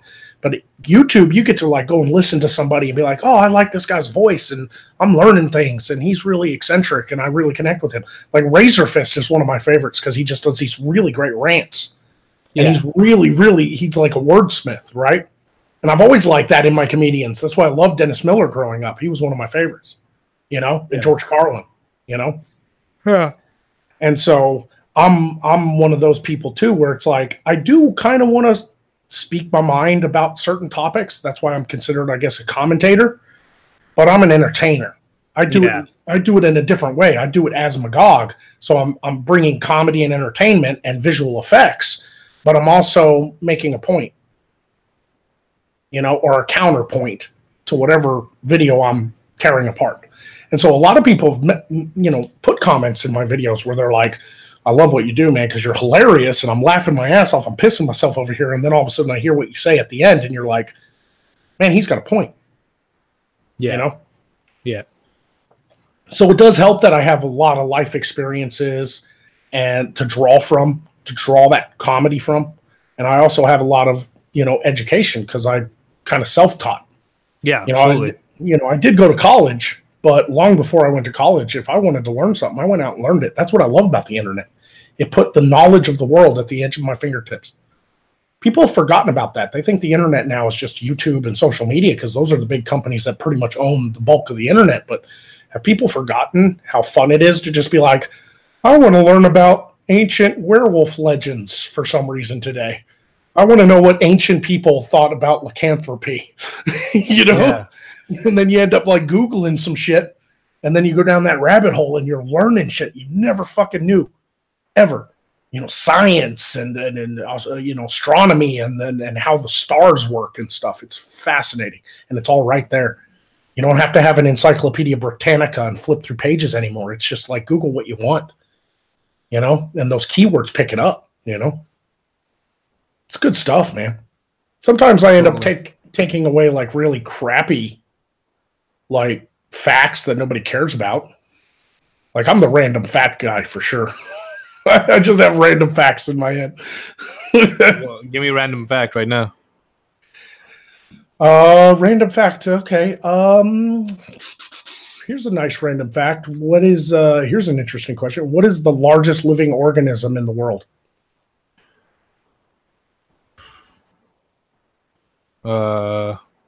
Most people would say the Great Redwoods, right? Some big ass trees, right? I was going to say a reef, right? It's like a reef? Nope, because they've even been able to prove that a reef still has its own independent pieces. So what is it then? It's actually a large fungus in Oregon, in the state of Oregon here in the United States. It's a massive mushroom that covers like 14 square miles. What the fuck? It's a gigantic mushroom. They thought it was all individual little mushrooms because all these mushrooms are growing out of the ground, these little mushrooms, but satellite imagery using like infrared has looked into the ground. Mushrooms on top of the mushrooms. No, it's mushrooms, but they all, like veins, go back to a single bulb. It's all part of one single plant. All the mushrooms that cover all these like these 14 square miles all goes back to one single bulb. What the fuck is that mushroom? Like, what's at the bottom of it? Have people excavated it? Have they tried to look into it? No, because it's a living thing. They don't want to dig it up. But yeah, it's under there. It's under the earth, and it's spouting all its little mushrooms up above it, and it's all connected like a brain. And all those mushrooms are all connected to the same plant. And she's about, I think they said she's about 14 million years old. Yo, but what the fuck, man? What's at the bottom of it? What's there? What's at the bottom? Well, just a giant, yeah, just a giant fungus brain.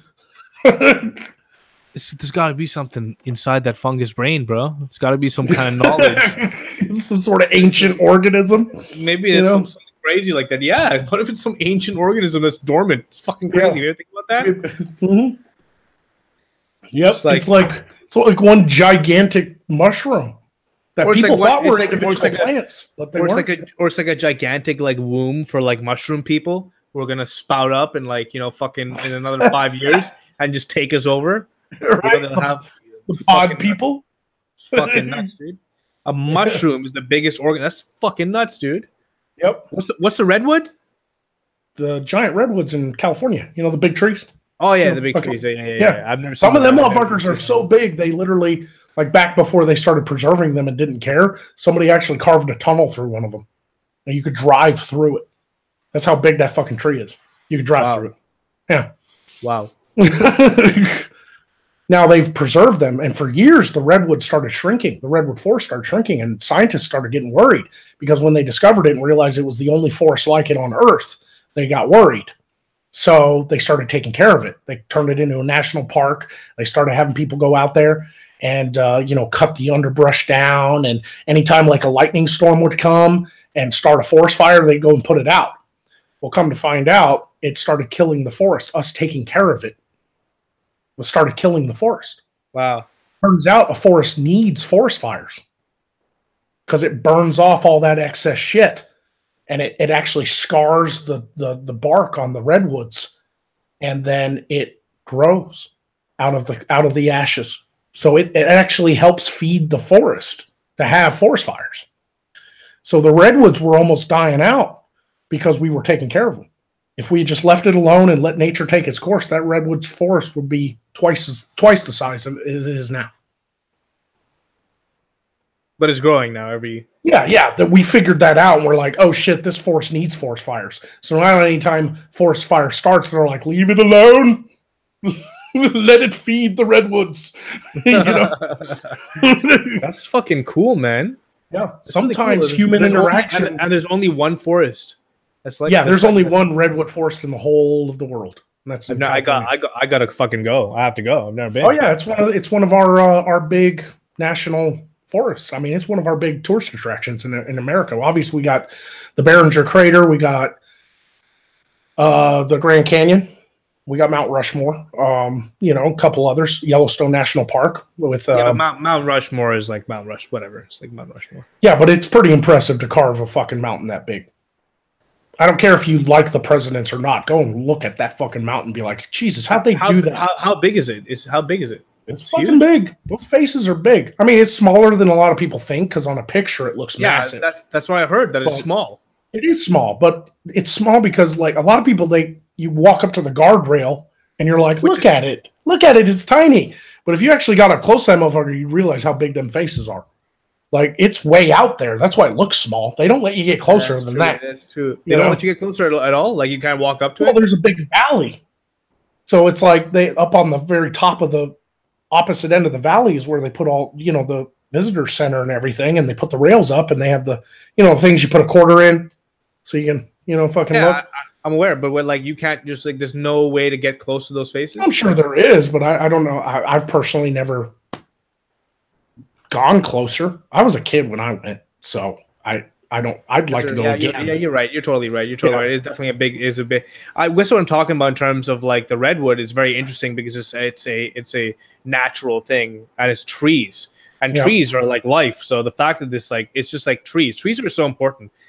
I've learned recently that we get rubber from a fucking tree. Yeah, rubber tree plant.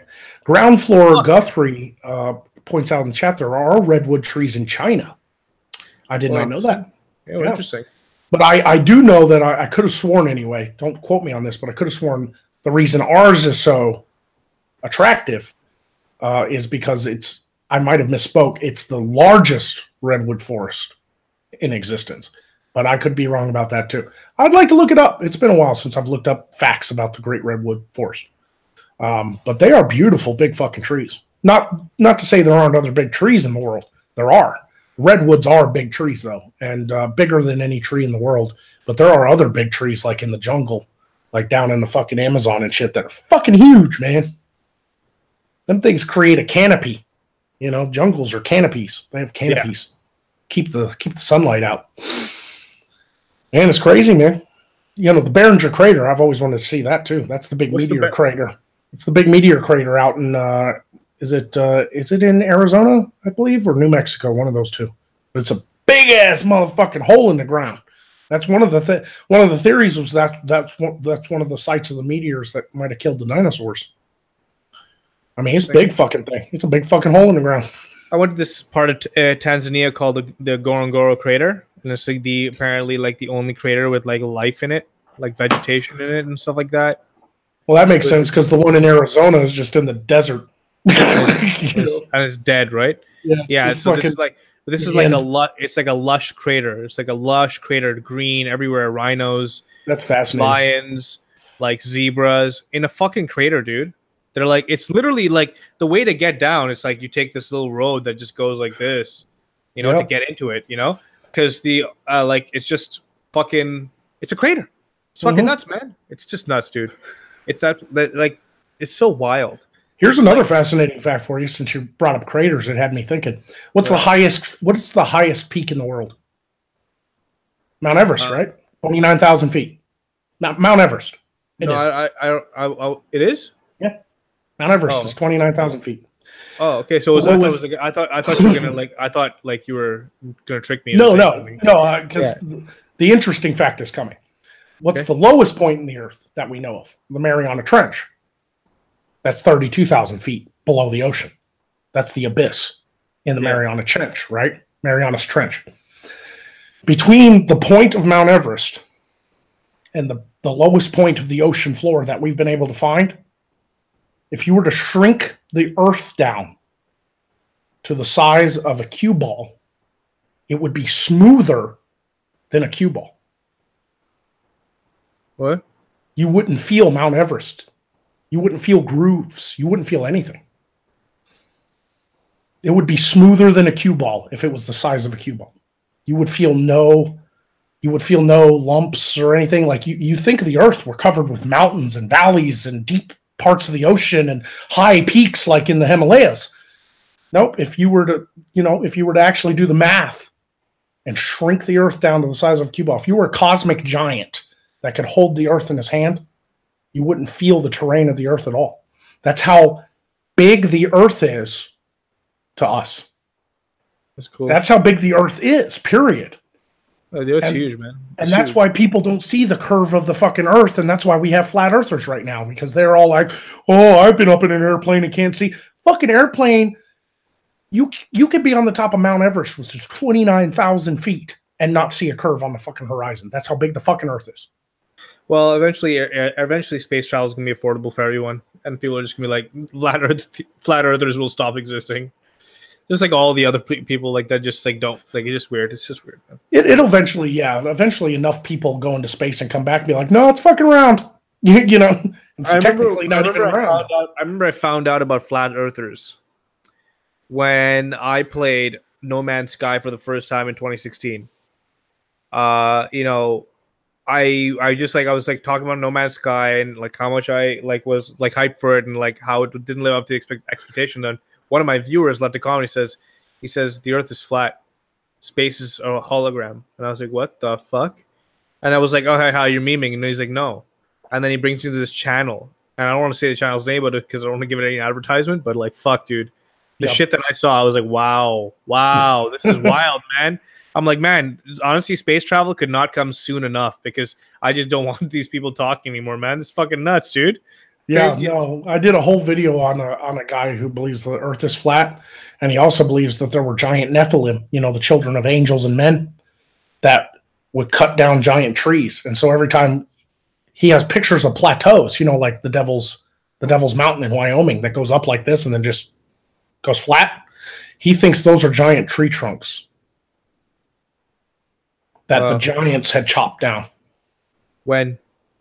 Back in like the days of the angels and stuff. I don't know. It was confusing. That guy was crazy. That's crazy. I mean, I kind of wish that was real because it would make life that much more adventurous. Like, I would love to be an adventurer that was able to tap into a magical side of the world, you know? Sure, like, yeah. Form a raiding party, you know? Right? Like, just like chill, go from town to town. Like, yo, you need help with something? Yeah, I got to kill some fucking goblins. I'm like, I got those goblins for you. I'll fuck those things up. But like, yeah, just like, I don't know, just, yeah. Well, when I build my medieval village and eventually the castle and hold entire, you know, filming of my show, you can come down and be a guest character. Fucking, I'll write you a good character. Kills a bunch of bandits and goblins and shit. Okay, cool, dude. That's funny, man. How big is this place going to be? I bought 12.5 acres. How did you get this? I live in Arkansas and land's cheap. I bought it for $28,000. 12 acres of land. Yeah, that's 12 football fields. What the fuck, dude? Yeah. There's even more. Dude, I was like looking because I like to see what's for sale around my state, and I was looking for land because right now where I bought land, that's temporary. Like that, if this show blows up and I start actually pulling a profit from it so I can put even more money back in the production for season 2 and season 3 and so on and so forth, I'm going to probably buy about 100 acres, if not about 400 acres. Depends on how much money I can afford. But I saw 100 acres for sale up in Enola, Arkansas for $120,000. That's less than $2,000 an acre. Yeah. But there's what's going to happen on like all this land? Well, I'm going to clear it and I'm going to carve paths through it that are going to lead to different medieval villages and different elven ruins and eventually, hopefully one day, a castle. And it's all going to be a giant film studio, a permanent film studio with fully functional medieval villages and stuff that I can literally film all these episodes on. And when I'm not filming the big show, I can film smaller episodes for my YouTube channel for free because the main show is going to be on its own website for like $2 a month. But how are you going to get this show with everyone? Like, how many characters are you gonna have? Like, that's what I want to know. Like, from the get-go, like, you're gonna start small, right? Or like, yeah, it's gonna start small. We're probably gonna start off with about 15 people, 5 main actors, including myself. That's 6, and then 10 background actors that are just in medieval gear, bringing life to the village. They're walking around the background. They're hammering it on stuff at the smithy, and they're just background folk. Background actors. Most of them are my fans who are going to come down to Arkansas and be a part of this project, help me build the village and be a part of the show. I'm building a grassroots sitcom that's fully funded by the fans for the fans. It's what they want to see. Then they want to be a part of it. They want to see themselves in an episode with Magog. They want to see the comedy. They want to see the drama. They want to see the action. It's going to be a little mixture of like Monty Python and Blackadder mixed with Game of Thrones. It seems like such a tall order, though. It seems like a really big endeavor. No. It's like I said, it's going to start small. The village, once the studio's built, the village is probably only going to have about 6 buildings. The biggest building is going to be the tavern, the Ugly Mug. All the rest of them are going to be, and you got to think this is for filming. So they're not going to be like. Yeah, they're not going to be modern. They're not going to have plumbing and electricity and insulation. They're going to be cabins. You could build a cabin for $2,000 of wood. It's nothing. So, but for the people who are going to be coming to like work, I imagine they're going to have to stay somewhere, right? So like they'd stay. Yeah, a lot of them are going to camp out on my land. A lot of them are going to get hotels. Some of them are going to drive down in RVs so they can just lay up in their own little RV and stuff. I got fans coming out to woodwork now. I got one guy who used to work for Jim Henson Studios as a creature. He created them big old puppets and stuff. He wants to do my dragon. Wow. Yeah. That's crazy, dude. That's real crazy. I've got a ton of fun. Yeah, that's it. Sounds like a lot of fun. Yeah, I got blacksmiths who are sending me swords and armor and stuff. It's all from the fans. The fans are sending me junk. They're like, "Oh, I found some cool glass bottles that'll look good as potion bottles," and they send them to me. You have a P.O. box, I guess. Yeah. Well, right now I don't, because the small ass post office I have in my town only has 30 PO boxes and they're all taken. But if someone contacts me directly, because my Twitter DMs are open, my fans can contact me directly if they have something to send to me, and I'll give them my address. I just don't want to make it public because I'm not going to be living in this apartment forever. And I don't want 6 months from now somebody finding the old public address and sending something here to a perfect stranger, because somebody else will move in here when I move out. So I'm waiting to get a PO box in another county because the land is in another county up the road. Mm-hmm. So I should be able to get a PO box up there once I have an address in that county. So it's not that big a deal. But yeah, my fans send me all kinds of stuff. Mo to Labros, who dropped a sign in the chat, he sent me this wine bottle with an eyeball. That's cool, dude. Yeah. It got a little cork, has its own little eyeball on it. That's so cool, man. Just something that'll look good on the set, you know. And then I got other YouTubers too coming out to make cameos. I got Drunken Peasants, you know, Billy and Ben Pie. They want to come down and be medieval characters. Jeff and Nick, sure. Poisoning the Well. They want to come down and be two of the village idiots. You know, like everybody's really into what I'm trying to do here. Like it's a really ambitious little project. It's fun. I need to see those guys in Atlanta. I love those guys. Yeah, they're good people. I miss them already, man. I got to hang out with them in VidCon, and it was good times. You know, and I'm glad I got to see you too and finally meet you in person, man. I really am. Yeah, dude, it was good, man. I was when you walked out, I was like, "Who is this?" And then because I'd only ever seen you in makeup, or there was one time. I mean, the first time I don't think I saw you in makeup, but regardless, like it's just like I didn't remember you. Yeah, like, it didn't. That way. I always remembered you with makeup. Right. Maybe you did have makeup when you. Regardless. So I mean, that happened, and like I was like, "Who the fuck is this?" And you're like, "It's Magog." I'm like, "Oh shit, what's going on?" It was cool. It's a cool moment. Yeah. I'm like, who's this big dude in the backyard? Like, it was funny. The only people who really recognized me right off the bat was Matt and Jeff and Nick. Yeah, that makes sense. Like, because they've all streamed with me out of character and stuff, and they remember my face. But even even Greg and June, you know, Skeptic and Shoeonhead. Yeah, I know. They saw me at VidCon in character because I showed up with the makeup and everything. And then later, when we had the party at the bar Saturday night, I walked in and they were there, you know, and they were like, "Hey, who are you?" And I was like, "We literally just met yesterday and took pictures. I'm Magog." And June went, "Oh my God, you look normal." Yeah. It was good. Yeah, that was a good party, man. I love throwing parties like that, man. That was good. Yeah, but I didn't want to bother you either. The reason we didn't talk much is because you were running around, man. You had to make appearances with different crowds, and you know, I just sat down, chilled with a beer. You know, I didn't want to bother you. You know, I'm glad. It's not a problem. It's not a problem. Like people mistake me running around to making running around and making sure everyone's okay as like I don't have time for anybody kind of thing, which is not the truth. It's really just me like stretching myself out to make sure that everyone's having a good time. Right. You know, at one point I was considering leaving the party to go to another party I was invited to at a private party at a hotel. And was that Boogie's gig?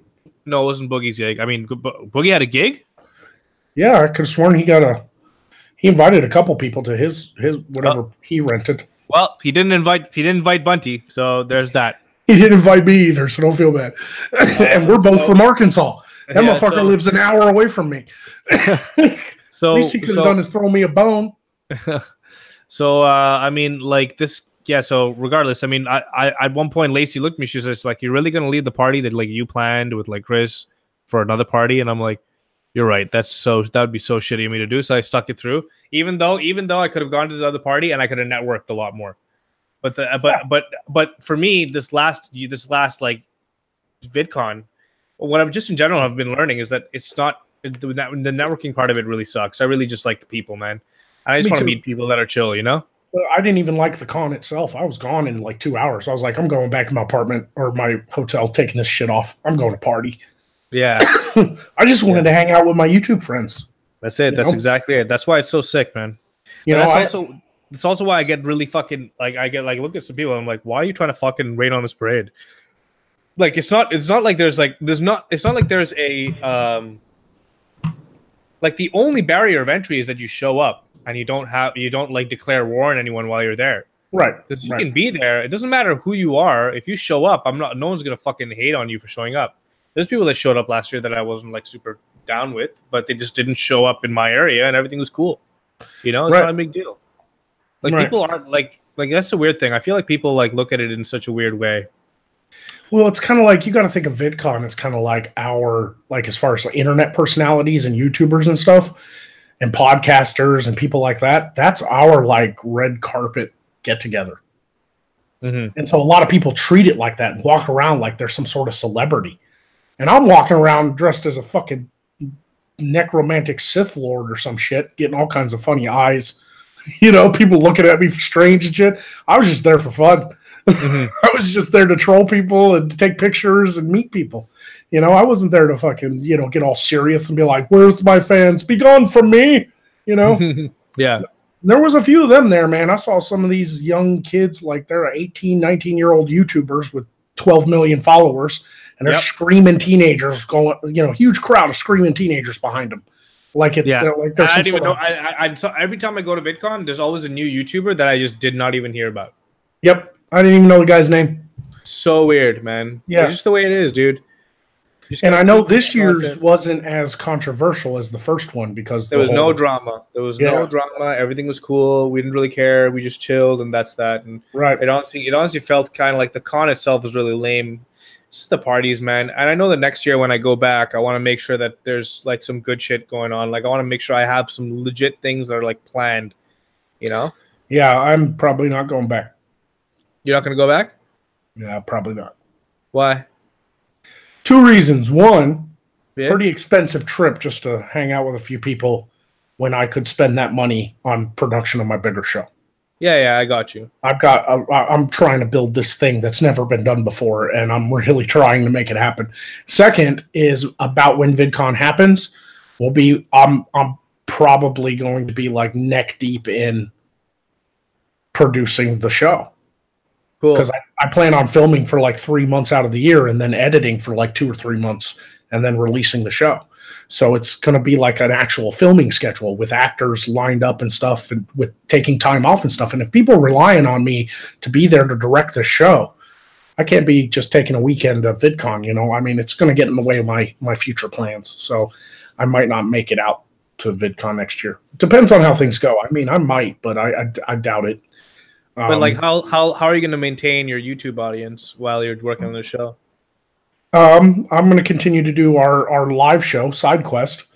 I'm going to continue to do videos when I can. You know, I'll be in costume already. Maybe sit down and do a funny video. I'm building a massive indoor set at the studio. The studio is going to be like a 30 by 40 building that's being put up on the land that was being cleared, and that's basically going to have a little bathroom and a kitchen in it, and that's it. It's going to be a wide open studio apartment basically. And so there's going to be this massive space, and I'm going to build Magog's fully functional wizard tower inside of it so that I can do regular videos in that set.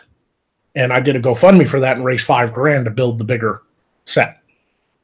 So instead of a little table and Magog can never move, I'm going to have a whole interactive set for Magog to interact with and watch, you know, and respond to things and, you know, and do his comedy stuff. So, yeah. So in between filming the big show and lining up actors and writing scripts and getting the new camera equipment and stuff and all that stuff, I'm also still going to be doing free episodes on my YouTube channel. That's good. Yeah. That's so good. I'm going to be very busy. Yeah, man, for sure. So we got 5 minutes. So I'm going to go ahead and read these last super chats, and we're going to go ahead and call it a night. I'll let you get back to what you're doing. Mota Lebro says, I stopped trying to do YouTube seriously when they changed their monetization requirements. That was a big one for a lot of people, especially smaller channels. It gets a lot harder to get to the 1,000 subs and that 4,000 watch hours. Paul Banks says, should tell Bunty about the time you sounding like platoon leader. Perhaps another time. We've only got 5 minutes left. That's a basic training story. Okay. And Race Jacobson says, parody the flat earther by having a tree stump with a tiny model house on top of it in the village and put a sign that says angels were here. That's funny. That's funny. And I will check my Streamlabs real quick, see if I got anything before we say our goodbyes. Nope, I did not. So no Streamlabs, just a couple super chats. I appreciate it, guys. Once again, this isn't on my main channel, so not as big an audience, but this is my chill out channel, you know. Thank you, Bunty, for coming by. Man. Thanks for having me on, man. Appreciate it, dude. God, thanks for the conversation. Yeah, I appreciate you coming by, and it's always fun talking with you, man. And you're more than welcome. Maybe we can do it again in the future. Yeah, absolutely. Anytime, man. You just got to hit me up. Yeah, we'll do. You know, don't want to, you know, don't want to spoil it. Don't want to do too many streams back to back, but maybe in another few months or something, we'll hang out again. Yep. So, everybody, thanks for coming by. Everybody go check out Bunty King. I'll put the links to all his stuff, Twitter and YouTube, in the description of this video as soon as we're off air. And, you know, hey, any last words, Bunty? Tell my fans what your thoughts are. What are you feeling right now? I've just been chilling, man. I'm just working on some content, you know, with some videos. Anything special for the future? Well, I want the roast me video that's coming out. I got to edit that. Tonight, I'm actually going to be streaming some Spider-Man. So in about 2 hours, I'm streaming Spider-Man. Nice. Yeah, that's the new video game, the new one? Yeah, the new one on PS4. Yeah, I'm going to stream that on Twitch. One that everybody was pissed about because apparently the graphics weren't as good as what they showed at the E3. So stupid. Regardless, it looks amazing. It looks great. They're just freaking out. I'm sure it's a fun game. I'm sure it is too. So I guess we'll go ahead and call it. I mean, we're 3 minutes till, and unless you have something to say for 3 minutes. No, I'm good, man. Yeah. I'm totally good. I'm totally good. All right. Peace, dude. Peace. All right. We'll see you guys. We'll see you later, Bunty, and fans of mine. Peace out.